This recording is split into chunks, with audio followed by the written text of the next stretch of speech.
ইরানে ইসরায়েল আমেরিকার হামলা চলছে এখনো পর্যন্ত, পাল্টা হামলাও চলছে। এরই মধ্যে ইরানের তরফ থেকে আমেরিকা এবং ইসরায়েলকে উদ্দেশ্য করে ৩টি শর্ত দিয়েছে দেশটির প্রেসিডেন্ট। ওদিকে বিশ্ববাজারে তেলের দাম আবার বেড়ে গিয়েছে। সব মিলিয়ে ইরানের শর্ত নিয়ে আমেরিকা, ইসরায়েল কি ভাবছে, বিশ্ববাজারের আজকের অবস্থা কি, এসব নিয়ে কথা বলবো। সঙ্গে আছে চর্চার ব্যবস্থাপনা সম্পাদক সেলিম খান। সেলিম খান, আপনি ভালো আছেন নিশ্চয়ই। শুরুতেই জানতে চাই যে ইরানের প্রেসিডেন্ট মাসুদ মাসুদ পেজেশকিয়ান কি শর্ত দিলেন, কি কি শর্ত দিলেন? উনি মানে প্রথম কথা হচ্ছে যে ইরানকে যুদ্ধ বন্ধ করতে হবে এই কথা তো কেউ বলেনি। ইরানের উপর হামলা হুম, করা হয়েছে যে আমেরিকা এবং ইসরায়েল যে যৌথভাবে মানে একেবারে বেআইনি একটি হামলা যে চালিয়েছে, হুম। এর উদ্দেশ্য কিন্তু ইরানকে যে শাসন ব্যবস্থা বর্তমানে চলছে তাদেরকে উৎখাত করে নতুন শাসন চালু করা। তারপরে কেউ কেউ বলছেন ইরানকে ভেঙে টুকরো টুকরো করা, নানা কিছু। এরই মধ্যে আমেরিকার পক্ষ থেকে কিন্তু এই যুদ্ধবিরতির প্রস্তাবটা এসেছে এবং ২ বার জোরপূর্বক জি। ইরানের যিনি পররাষ্ট্রমন্ত্রী তিনি নাকচ করে দিয়েছেন। এখন এই যে ৩য় ধাপে এসে ইরানের যিনি প্রেসিডেন্ট তিনি একটা বলেছেন যে ৩টি শর্তে ইরান যুদ্ধবিরতিতে রাজি হতে আচ্ছা। পারে। একটা হচ্ছে যে ইরানের সার্বভৌমত্বকে মেনে নিতে হবে। মানে এই রেজিমকে স্বীকৃতি দিতে হবে যে এইটাই এই বর্তমানে যারা ইরানের শাসন ব্যবস্থায় আছেন, তারাই ইরানের প্রকৃত শাসক এবং আচ্ছা। ইরান এই একটি সার্বভৌম দেশ। এখানে হস্তক্ষেপ করার অধিকার কারো নেই। ২, ইরানের যে ক্ষয়ক্ষতি হয়েছে, সেই ক্ষয়ক্ষতি মেরামতের জন্য যে বিপুল পরিমাণ অর্থ প্রয়োজন, সেই অর্থ তাকে দিতে হবে। আচ্ছা। ৩ নম্বর তিনি বলেছেন যে একটা বহুপাক্ষিক হুম। শক্তিশালী আন্তর্জাতিক প্রতিশ্রুতি না, অঙ্গীকার দিতে হবে যে কেউ আর এভাবে ইরানের উপর আক্রমণ করবে না। আচ্ছা। যদি এই ৩টে প্রতিশ্রুতি দেয়া হয় তাহলে ইরান যুদ্ধবিরতির কথা বিবেচনা করতে পারে। আচ্ছা। এই সব মিলিয়ে আপনার কাছে কি মনে হয় ৩ টি শর্ত বাস্তবসম্মত? দেখুন, বাস্তবসম্মত হোক আর না হোক ইরানের পক্ষ থেকে এর বাইরে কি বলার ছিল? আপনি কোনো কারণ ছাড়া, কোনো হুমকি ছাড়া আমেরিকার হুম, প্রতি সে হুমকি না, সে অন্য কোনো দেশের উপর হামলা চালায়নি, সে ইসরায়েলের উপর হামলা চালায়নি। আপনি তার উপরে প্রতিদিন শত শত বিমান এবং ক্ষেপণাস্ত্র হামলা চালিয়ে যাচ্ছেন। রেড ক্রসের এক হিসাবে দেখা গেছে ২২,০০০ বিল্ডিং মানে আচ্ছা। ভবন ধ্বংস হয়ে গেছে। তো সারা ইরানে ২২,০০০ বিল্ডিং তো ধরেন পুরোপুরি ধ্বংস। এর মধ্যে আংশিক ধ্বংস হয়েছে। অব্যবহৃত অবস্থায় কত ভবন পড়ে আছে। মানুষ মারা গেছে ১৩০০-১৪০০ মানুষ মারা গেছেন। হুম। তো এই হিসাবটা তারা এই কথা বলবে না? তারা তো আরো বড় কিছু চায়নি। এটাই তো মানে একটা কে বিরাট ইয়ে। সেলিম খান, আমরা ট্রাম্পের যে যুদ্ধনীতি বলি যাই বলি, ট্রাম্প যেমনটি চায় যে নতজানু ইরান, সেই জায়গাটায় ইরান নতুন করে ৩ টি শর্ত দিল। ট্রাম্প কি এই শর্তগুলো নিয়ে আলোচনা করবে কিংবা শর্ত মানবে নাকি যুদ্ধ আরো লম্বা হবে? কি মনে হয়? দেখুন, ট্রাম্প হচ্ছে যে মু মুখে মানে মুখে তিনি লঙ্কা জয় করার মতো যে বা তিনি সবসময়ই মানে যেকোনো কিছুর প্রতিপক্ষে উনি ব্যবসায়ী মানুষ। মুখের কথায় উনি চাপ সৃষ্টি করে একটা ডিল করতে চান। উনি বলছেন যে ইরানকে এমনভাবে ধ্বংস করা হবে বা আমেরিকা এবং ইসরায়েল হামলা চালিয়ে ইরানকে এমনভাবে ধ্বংস করবে যে তাকে আর মানে ঘুরে দাঁড়ানোর বা সেটাকে আর পুনর্গঠন করা সম্ভব না। আচ্ছা। এইরকম একটা যেখানে ও ইরান পুনর্গঠনের জন্য পয়সা চেয়েছে তার প্রত্যুত্তরে ট্রাম্প বলছেন যে এরপরে আমরা এমনভাবে ইরানকে ধ্বংস করে দেব যে হুম, ওর আর কোনোদিন সোজা হয়ে দাঁড়াতে হবে না। তো এই যার পরিস্থিতি, তিনি একবার এই যে যুদ্ধবিরতির জন্য পুতিনের সাহায্য প্রার্থনা করেন, তিনি আরেকবার ইরানকে হুমকি দেন। মানে তার আসলে হয়েছে কি যে আমেরিকা যে যুদ্ধে গেছে, কেন গেছে? এই উত্তর আপনি বলতে পারবেন? আমি বলতে পারব। কারণ আমেরিকার কোনো লক্ষ্য নেই। একদম। মানে আমেরিকার লক্ষ্য কি? আমেরিকার লক্ষ্য হচ্ছে যে ইসরায়েলের যেটা লক্ষ্য সেটা আমেরিকার লক্ষ্য। তাহলে আমেরিকা আসলে একটা পরাশক্তি বা বিশ্বের সবচেয়ে বড় শক্তি হিসাবে ইসরায়েলের মতো একটি রাষ্ট্রের সহযোগী শক্তি হয়ে দাঁড়িয়েছে। যে ইসরায়েলের নেতানিয়াহু যেভাবে ঠিক করবেন, নেতানিয়াহু যা বলবেন ঠিক সেইভাবেই আমেরিকাকে চলতে হবে।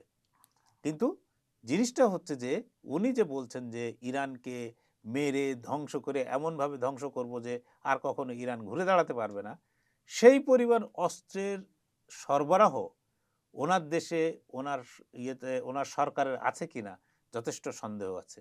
২১ বছর ধরে ওনারা এই আফগানিস্তানে যুদ্ধ করেছেন। তারও প্রায় একই সময় ধরে তারা ইরাকে যুদ্ধ করেছেন। কি করেছেন? ধ্বংস ছাড়া তারা কিছু করতে পারেননি। তারা কোনো কিছু গড়তে পারেন না, শুধু পারেন ধ্বংস করতে।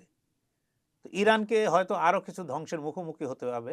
তবে ইরানকে প্রশংসা করতে হয় যে এত তাদের অরক্ষিত আকাশ অরক্ষিত থাকার পরেও তারা এখনো এত পর্যন্ত ধ্বংসের টিকে মধ্যেও আছে। যে টিকে আছে, তাদের মনোবল টিকে আছে, এটাই একটা বড় মানে জয়। ইরানের এই সংঘাতটা কি পুরো মধ্যপ্রাচ্য জুড়ে নতুন করে অস্থিতিশীল পরিস্থিতি তৈরি করতে পারে না? মধ্যপ্রাচ্যে ইতিমধ্যে অস্থিতিশীলতা অস্থিতিশীল। তৈরি হয়ে গেছে। হ্যাঁ, যদি সু যুদ্ধটা আরো বড় হতে থাকে সেক্ষেত্রে যুদ্ধ আরো বড় হলে যদি অন্যরা কেউ জড়াবে না বলেই কিন্তু এখনো পর্যন্ত কুয়েত, সৌদি আরব এরা সবাই বলছে যে এমনকি ইউএই যে ইউনাইটেড আরব আমিরাটস তারা পর্যন্ত বলছে যে আমার মাটি ব্যবহার করে এই ইরানে আক্রমণ করা যাবে না বা আমি এই যুদ্ধে জড়াতে চাই না। তাদের যে অনুভূতি সেটি হচ্ছে যে আমেরিকা আমাকে রক্ষা করার জন্য, বেশিরভাগই তো রাজতন্ত্র শাসিত দেশ, তো এই যে সালতানাত, এই যে রাজতন্ত্র শাসিত দেশগুলো তারা তাদের রক্ষা করার জন্য আমেরিকানদের ওখানে ঘাঁটি করার সুযোগ দিয়েছে, সেই ঘাঁটি রক্ষার জন্য পয়সা দিয়ে যায়, সবই করে। কিন্তু তারা এই হামলার মধ্য দিয়ে দেখলো যে আমেরিকানরা আর তাদের রক্ষা করতে পারছে না, বরং আমেরিকানরা নিজেদের যান বাঁচানোর জন্য নিজেরাই গুটিয়ে লোকজন সরিয়ে নিচ্ছে। ওখান থেকে লোকজন সরিয়ে নিচ্ছে নিরাপদ স্থানে। তার মানে তাদেরকে অরক্ষিত ফেলে দিয়ে আমেরিকানরা ঠিক সময়ে চলে যাচ্ছে। সেলিম খান, মার্কিন সংবাদ মাধ্যম সিবিএস একটি দাবি করেছে আজ সকালেই আমরা দেখলাম যে ইরান ক্যালিফোর্নিয়ায় আক্রমণ করতে পারে, হামলা চালাতে পারে।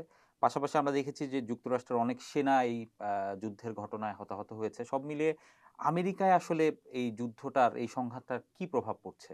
আর ইরান কি আসলে ক্যালিফোর্নিয়ায় হামলা চালাতে পারে? না, এটা একটা অবাস্তব কথা। এই আচ্ছা, ক্যালিফোর্নিয়ার মেয়রও কিছুক্ষণ আগে, ক্যালিফোর্নিয়ার মেয়র না বোধহয় গভর্নর, আচ্ছা, তিনি বলেছেন যে এই ধরনের কোনো আশঙ্কার কোনো কারণ নেই। আচ্ছা। কারণ আমেরিকা থেকে ইরান থেকে আমেরিকার যে দূরত্ব, এই হুম, দূরত্বে কোনো ধরনের কোনো মিসাইল, কোনো ধরনের কোনো কিছু মারার ক্ষমতা ইরানের নেই। হ্যাঁ, আমেরিকার ভেতর থেকে কেউ যদি কোনো একজন ইরানি সমর্থক তিনি যদি আচ্ছা। এরকম ধরনের ঘটনা ঘটান ড্রোন দিয়ে বা কিছু দিয়ে, তাহলে সেটা হয়তো হতে পারে। কিন্তু তার বাইরে হুম, ইরান থেকে আপনার ১,৫০০ মাইল বা এইরকম দূরত্বে ইসরায়েলেই হামলা চালানো কঠিন কঠিন হবে। কাজ। সেই ক্ষেত্রে আপনি আমেরিকার মতো হাজার হাজার মাইল দূরে মারবেন, এটা অসম্ভব। এটা একটা পুরোপুরি ধোঁয়াশা। সেলিম খান, একটু বিশ্ববাজারের দিকে যদি আসি, যে আমরা দেখলাম যে ইরাকে সব ধরনের জ্বালানি কার্যক্রম, বন্দরের কার্যক্রম বন্ধ করে দেওয়া হয়েছে। এরই মধ্যে জ্বালানি তেলের দাম $১০০ পার হয়ে গিয়েছে আবার। তো সব মিলে বিশ্ববাজারের অর্থনীতি, জ্বালানির অবস্থা কি? হ্যাঁ, আপনি ইরাক তার তেল উৎপাদন বন্ধ করে দিয়েছে, হুম, যে তেল উৎপাদন সে আর করবে না। বেশিরভাগ জায়গায় যেটা হয়েছে যে তাদের তেল যেহেতু যাচ্ছে না, হুম, হরমুজ প্রণালী বন্ধ, সেই জন্য আপনার তেলের রাখার মতো জায়গা নেই। আচ্ছা। ফলে যে সবসময় যে হামলার কারণে বন্ধ করছে তা না। যে তেল উৎপাদন করতো তারা, ওই তেল উৎপাদিত তেল সেটা মানে সরবরাহ করতে হবে। পরিশোধিত বা অপরিশোধিত আকারে জাহাজে তুলে বিভিন্ন দেশে বিভিন্ন গন্তব্যে চলে যেত। হুম, এখন বিভিন্ন গন্তব্যে না চলে যাওয়ার কারণে আপনার তেল রিজার্ভ করতে হচ্ছে। তা আচ্ছা। রিজার্ভের তো একটা নির্দিষ্ট সীমা সীমা আছে। আছে।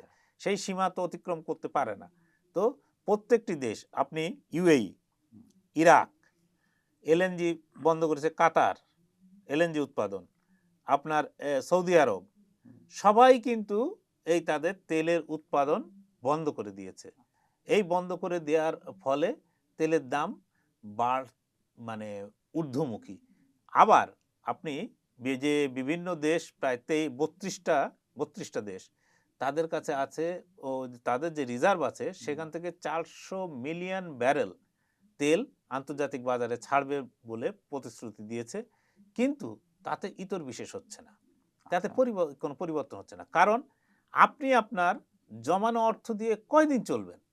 জমানো অর্থ তো এক পর্যায়ে শেষ হয়ে ফুরিয়ে যাবে। আসবে। তো আপনার প্রতিদিনকার যে ইনকাম, সেই আয়ের দিকে বা প্রতিদিন যে তেলের যে সরবরাহ, সে নিয়মিত তেল সরবরাহের দিকে আপনাকে নজর দিতে হবে। কিন্তু আপনি এমন একটি ঘটনা ঘটিয়েছেন এবং ইরান এমন একটি জায়গায় এই যুক্তরাষ্ট্র বা যে এই যুদ্ধকে আটকে দিয়েছে, যেখান থেকে সারা বিশ্বের অর্থনীতি একটা বিপর্যস্ত বা বিপর্যয়কর পরিস্থিতির মুখোমুখি হতে চলেছে। ধন্যবাদ সেলিম খান।